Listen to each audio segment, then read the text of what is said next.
नमस्कार दोस्तों, आप सभी का स्वागत है। आपके अपने YouTube चैनल मानव जीवन में दोस्तों, लाइफ में सभी आगे बढ़ना चाहते हैं और लाइफ में आगे बढ़ने के लिए हमें रोज ही कुछ नया सीखना चाहिए और आगे बढ़ना चाहिए। तो चलिए आज की प्रस्तुति शुरू करते हैं। श्री शिवाय नमस्तुभयम। ओम नमः शिवाय। दोस्तों, आप सभी लोगों को पता है कि 9 जुलाई 2024 आषाढ़ महीने का चतुर्थी पड़ रहा है। दोस्तों, यह चतुर्थी व्रत बार बार नहीं आती है, यह साल में बहुत ही कम पड़ती है। पूरे 1-2 साल बाद ऐसा दिन आता है, इसलिए इस दिन का महत्व बहुत ही ज्यादा होता है। और आप लोगों को इस दिन 7 बेल पत्र वाला उपाय जरूर करना चाहिए, क्योंकि दोस्तों आषाढ़ महीने का चतुर्थी एक ऐसा दिन होता है जिस दिन भगवान शिव जी बहुत बहुत आसानी से प्रसन्न होते हैं और वह आपको इतना कुछ प्रदान है जितने की आपने कभी कल्पना भी नहीं कर सकते हैं। इसलिए यह मौका अपने हाथ से बिल्कुल भी जाने मत देना। तो इस दिन आप सभी लोगों को 7 बेल पत्र वाला एक बहुत ही छोटा सा और बहुत ही अचूक उपाय करना है। दोस्तों, यह एक ऐसा उपाय है जो कि पंडित जी ने अपने अभी की ही शिव महापुराण की कथा में बताए हैं। और दोस्तों, इस वाले उपाय को ज्यादा लोगों ने किया नहीं है, इसीलिए जो भी लोग इस 7 बेलपत्र वाले उपाय को इस आषाढ़ चतुर्थी के दिन करेंगे, सीधी सी बात है भाई, उस उपाय का जो फल है वह आप लोगों को बहुत ही जल्दी मिलेगा और बहुत बड़ा होकर मिलेगा, क्योंकि इस उपाय के बारे में ज्यादा लोगों को पता नहीं है।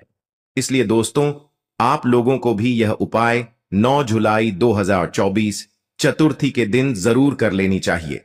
दोस्तों, इस दिन को आप लोगों को अपने हाथ से बिल्कुल भी नहीं जाने देना चाहिए। दोस्तों, अगर आप लोग अपने घर धन प्राप्ति चाहते हो, आप लखपति बनना चाहते हो, करोड़पति बनना चाहते हो, आप चाहते हो कि आपके घर में पैसा आता रहे, कभी भी पैसा आना बंद ना हो, तो दोस्तों आप लोगों को इस चतुर्थी व्रत के दिन, जो कि 9 जुलाई 2024 के दिन पड़ने वाली है, इस दिन 7 बेलपत्र वाला उपाय जरूर करना चाहिए।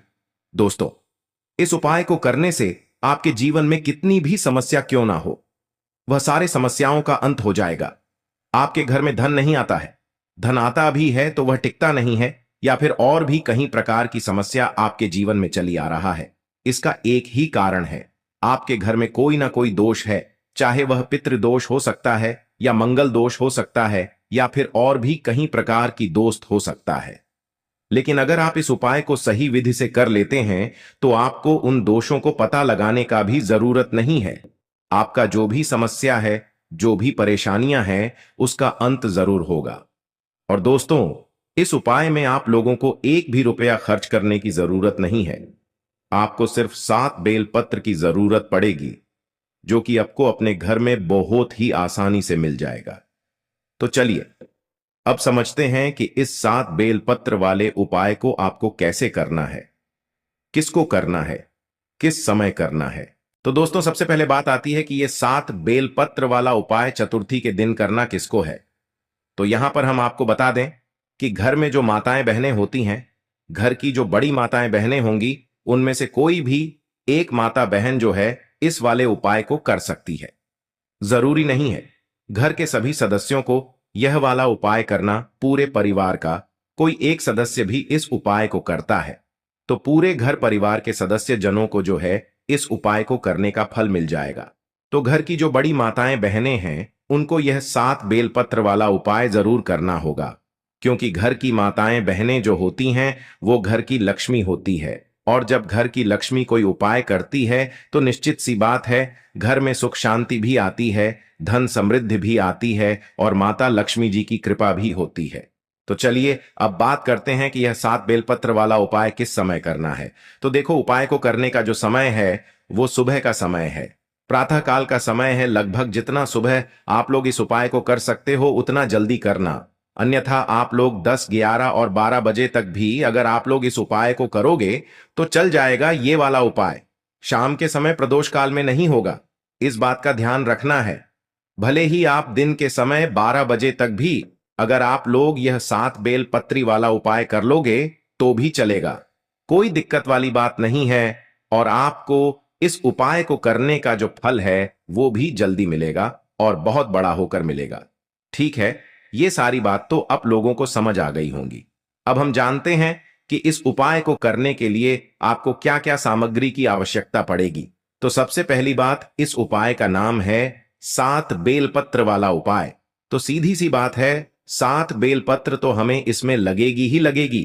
अब देखिए, 7 बेलपत्र की आप पहले से यहां पर तैयारी करके रख सकते हैं, क्योंकि हो सकता है कि आपको बेलपत्र ना मिले, इसलिए बेलपत्र आपको पहले से ही तैयारी करके रखना है। क्योंकि चतुर्थी व्रत का दिन रहेगा, मंगलवार का दिन रहेगा, तो बेलपत्र आप लोगों को आसानी से कहीं से भी मिल जाएंगी। मतलब आप चाहो तो ये उपाय के साथ बेलपत्र को कहीं से खरीद भी सकते हो, कहीं से तोड़कर भी ला सकते हो, कोई दिक्कत वाली बात नहीं है। और अगर आपको बेलपत्र ना भी मिले तो अब शिवलिंग में पहले से छड़ी हुई बेलपत्र को भी इस उपाय के लिए ले सकते हैं। तो अब कहीं से भी यह 7 बेलपत्र जुगाड़ कर लेना। अब देखो दोस्तों, ये वाला जो उपाय है, इस उपाय को करते समय शुद्धता का विशेष रूप से ध्यान रखिएगा। चतुर्थी व्रत के दिन सुबह सुबह प्रातः काल जब आप लोग ये उपाय कर रहे हो, तो भाई स्नान करके शुद्ध होकर नए या धुले हुए वस्त्र पहनकर आप लोगों को तैयार हो जाना है और अपनी 7 बेलपत्री जो उपाय के लिए हैं वो लेकर बिल्कुल तैयार होकर खड़े हो जाना है। अब उपाय कैसे करना है वो भी हम आपको यहां पर बता देते हैं। अब देखिए, ये 7 बेलपत्र तो उपाय में होंगी ही होंगी, इसी के साथ में 1 लोटा जल भी आप लोगों को लेना है। वो कहां से लोगे वो हम आपको बताते हैं, पर उपाय दोस्तों ये आपके घर से ही शुरू हो जाएगा और मंदिर में जाकर यह उपाय पूरा होगा। इस बात का भी आप लोग विशेष रूप से ध्यान रखना। तो जैसे ही आपके हाथ में जो है 7 बेलपत्री आ जाती है और 1 लोटा आप लोग अपने पास में रख लेना। अभी आपको भरना नहीं है, मात्र खाली लोटा रख लेना, ठीक है। तो करना क्या है, आपके पास 7 बेलपत्र हैं और 1 लोटा आपने रख लिया अपने साथ में। अब देखो, यह 7 जो बेलपत्र हैं, यह 7 बेलपत्र 7 अलग अलग जगहों पर हमें समर्पित करनी है। वह 7 जगहें कौन सी हैं वह हम आपको बताते हैं। इसी के साथ में दोस्तों, जैसा कि हमने आपको अभी बताया कि यह वाला जो उपाय है यह आपके घर से ही शुरू हो जाएगा। तो घर से शुरू कैसे होगा, इन 7 बेलपत्र में से जो पहली बेलपत्र होगी यह आपके घर में ही एक स्थान पर चढ़ेगी, जो कि है दोस्तों आपके घर का रसोई घर, है ना। तो आपको क्या करना है, जब आप इस उपाय को करने की पूर्ण तैयारी कर लें, माताएं बहनें में से जो भी इस उपाय को कर रहा है, अगर वह इस उपाय को करने की पूर्ण तैयारी कर ले, तो भाई उसको अपनी 7 बेलपत्र को लेकर सबसे पहले कहां पर आना है, अपने ही घर के रसोई घर में आना है। घर के रसोई घर में उस स्थान पर आना है जहां पर माताएं बहनें अपने घर में पीने का पानी वाला स्थान या पीने का पानी रखती हो, चाहे वह आपका आर हो, चाहे वह आपकी गुंड हो, चाहे वह आपका गगरा हो, चाहे वे आपका मटका हो। जिस मटके में से या जिस स्थान में से आप लोग पीने का पानी लेते हो, जिस गगरे में से लेते हो, उसके पास यहां पर आप लोगों को आ जाना है और इन 7 बेलपत्र में से पहली बेलपत्र निकालना है और पहली बेलपत्र को आपने उसी परिंडे के पास में रख देना है जिस परिंडे से या जिस गगरे से आप लोग पीने का पानी लेते हो, ठीक है। उस परिंडे के पास में आप लोगों को अपनी पहली बेलपत्र को समर्पित कर देना है। अंदर नहीं डालना है, जल के अंदर नहीं डालना है। उसी गगरे के पास में जहां पर आपका पीने का पानी रखा हुआ है, उसी के पास में एक अच्छी सी जगह देखकर पहली वाली बेलपत्र को आपको वहां पर शिव जी का नाम लेते हुए समर्पित कर देना है, ठीक है। अब जो हमने आपसे बोला था कि 1 लोटा आप लोग अभी खाली रखो, उस 1 लोटे को जो अभी आपके पास खाली लोटा रखा हुआ है, इस लोटे को आप अपने इसी गगरे में से भर लो जिस गगरे के पास में अभी आपने जो है इस बेलपत्र को समर्पित किया हुआ है। मतलब कि जहां से आप अपना पीने का पानी भरते हो ना, उसी पानी में से आप लोगों को यह 1 लोटा जल अब भर लेना है। पहली बेलपत्र को चढ़ाने के बाद अपना यह 1 लोटा जल आपको उसी परिंडे में से उसी पानी में से भर लेना है जिस पानी में से आप लोग पीने का पानी लेते हो और जिस पानी के पास में आपने ये पहली बेलपत्र को समर्पित किया है। अब आपने 1 लोटा जल भी भर लिया। अब आपके पास बची है कुल 6 बेलपत्र, ठीक है। अब इन 6 बेलपत्री को कहां कहां पे समर्पित करना है वो आप लोग सुनो। तो देखो, इन 6 बेलपत्र और अपने 1 लोटे जल को तैयार करके आप लोग अपने घर से निकल जाना। अब जैसे ही आप लोग अपने घर से निकलते हो तो आपके घर के पास में जो भी एक बेलपत्र का पेड़ हो, जो कि बेलपत्र का बड़ा पेड़ हो, आपके पास 6 बेलपत्र हैं, 1 लोटा जल है, इनको अपने साथ में ही रखकर निकलना है। और जो भी एक बेलपत्र का बड़ा पेड़ आपके घर के आसपास जहां पर भी पड़ता है, आप वहां पर चले जाना है, ठीक है। क्योंकि 7 अलग अलग जगह होंगी, 7 अलग अलग बेलपत्र हैं हमारे पास।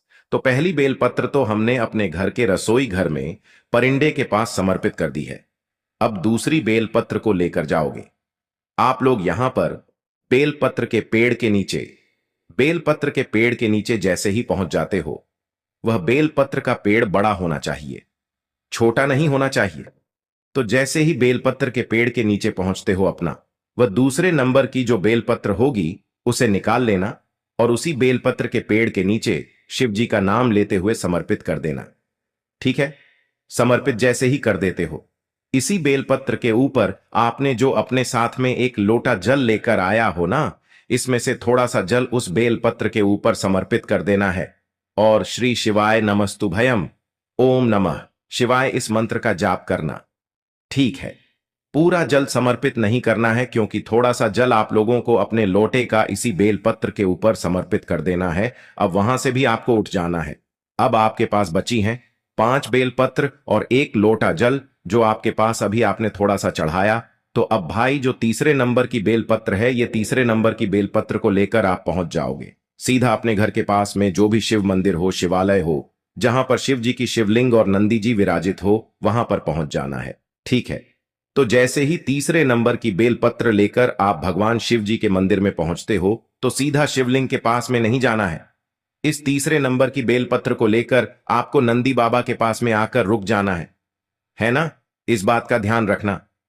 तीसरे नंबर की बेलपत्र को जैसे ही नंदी बाबा के पास में आकर रुक जाते हो, तो भाई आप लोग देखना कि नंदी बाबा का एक पैर कोई सा उठा हुआ होगा। देख लेना, कोई उठा हुआ होगा या तो मुड़ा हुआ होगा, है ना? किसी को मुड़ा हुआ भी दिखता है, वो किसी को उठा हुआ भी दिखता है। तो भाई आप लोगों को जो है वो वाला पैर देख लेना, जो मुड़ा हुआ हो या उठा हुआ हो। आपको उस उठे हुए या मुड़े हुए पैर के पास में अपनी यह तीसरे नंबर वाली जो बेलपत्र होगी, इसको समर्पित कर देना है। ठीक है, ये जो तीसरे नंबर वाली बेलपत्र आप लोग नंदी के उठे हुए पैर के पास समर्पित करोगे ना, यहां पर आप लोगों को कोई भी जल समर्पित नहीं करना है। इस बात का ध्यान रख लेना। ठीक है, समझ गए। अब चौथे नंबर की बेलपत्र की बात करते हैं कि ये कहां पे समर्पित होगी। तो ये जो बेलपत्र है, ये आपको लेकर आ जाना है भगवान शिव जी के शिवलिंग के पास में। तो शिवलिंग जहां पर विराजित हो, वहां पर आप लोगों को आ जाना है और शिवलिंग के ऊपर आप लोग सबसे पहले माता अशोक सुंदरी जी का स्थान पर समर्पित करना है। जलाधारी के बिल्कुल बीचों बीच में होगा।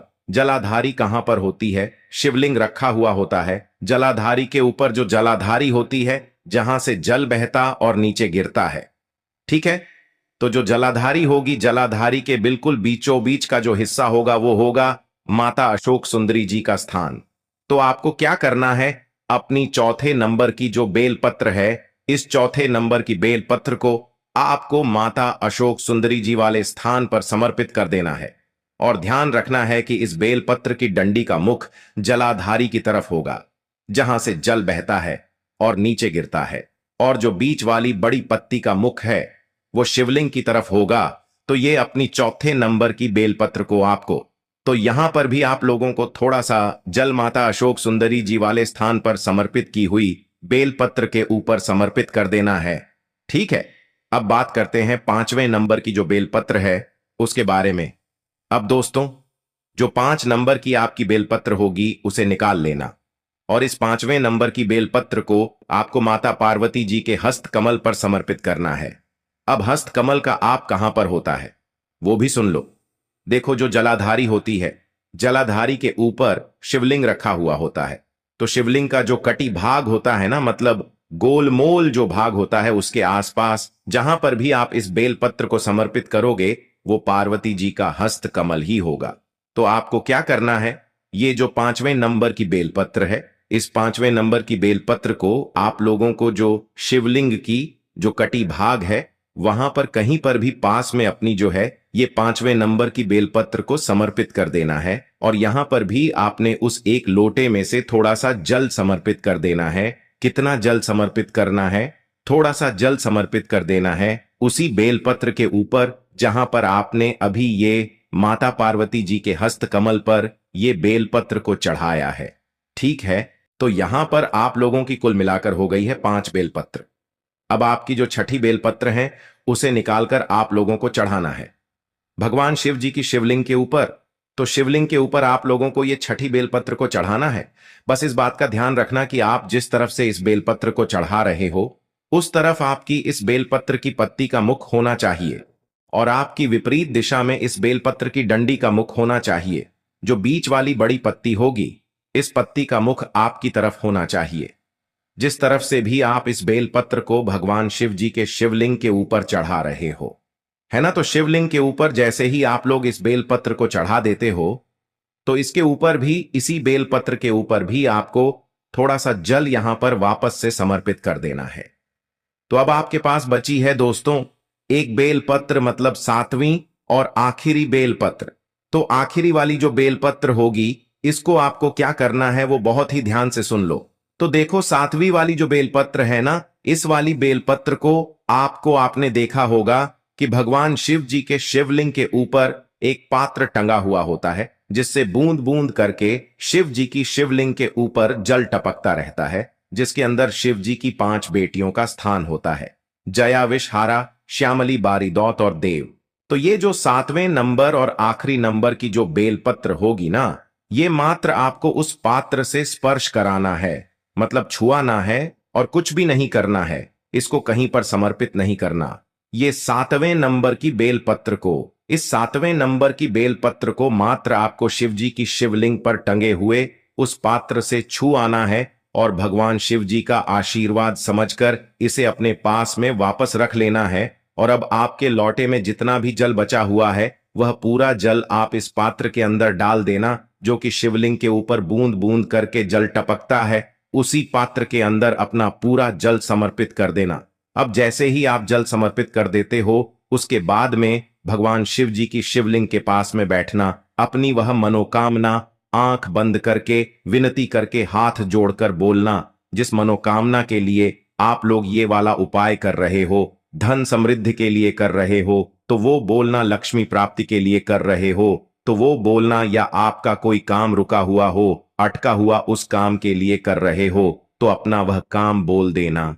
ठीक है, अपनी कोई भी एक मनोकामना बोल देना और मनोकामना बोलकर भगवान का 2 मिनट जाप करके भगवान से आशीर्वाद लेकर आप अपने घर पर वापस आ सकते हो और आपका ये वाला उपाय पूर्ण हो जाता है। तो दोस्तों 9 जुलाई 2024 मंगलवार की चतुर्थी व्रत के दिन आप लोगों को यह उपाय जरूर कर लेनी चाहिए। यदि आपके जीवन में चलती चली आ रहा है, समस्या रुक नहीं रहा है, तो आप इस उपाय को एक बार अवश्य करके देखना। परेशानी आती है तो उसे आप कमेंट करके पूछ सकते हैं। आज के लिए बस इतना ही इस वीडियो में दी गई जानकारी। अगर आपको अच्छी लगी हो तो प्लीज हमारे चैनल मानव जीवन को सब्सक्राइब करें, लाइक करें और हमारे वीडियो में अंत तक बने रहने के लिए धन्यवाद।